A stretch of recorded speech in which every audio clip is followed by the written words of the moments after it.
গাজার দ্বিতীয় বৃহত্তম শহর খান ইউনিসের পূর্বাঞ্চল থেকে ফিলিস্তিনিদের সরে যাওয়ার নির্দেশ দিয়েছে ইসরায়েল। এমন ঘোষণার পর শহর ছেড়ে যেতে শুরু করেছেন স্থানীয়রা।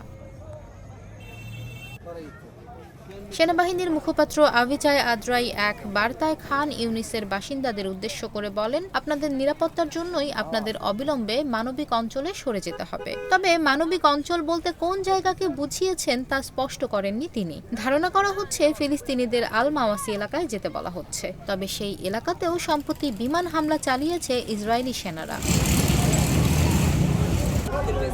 শহর ছেড়ে যাওয়ার নির্দেশের পর বসত ভিটা ছাড়তে শুরু করেছেন খান ইউনিসের বাসিন্দারা। যে যেভাবে পারছেন নিরাপদ জায়গায় সরে যাওয়ার চেষ্টা করছেন। অনেকের আশঙ্কা, দ্রুতই শহরের পূর্বাঞ্চলে ব্যাপক মাত্রায় অভিযান শুরু করতে যাচ্ছে নেতানিয়াহুর সেনারা।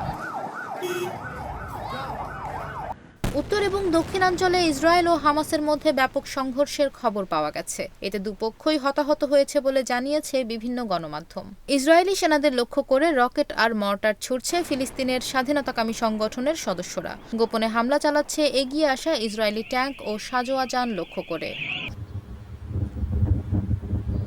আন্তর্জাতিক আহ্বানকে বুড়ো আঙুল দেখিয়ে অবরুদ্ধ গাজায় অভিযান চালিয়ে যাচ্ছে ইসরায়েল। এতে প্রতিদিনই প্রাণ হারাচ্ছে নিরীহ ফিলিস্তিনিরা। ইসরায়েলি হামলা থেকে বাদ যাচ্ছে না উপত্যকার কোনো এলাকায়।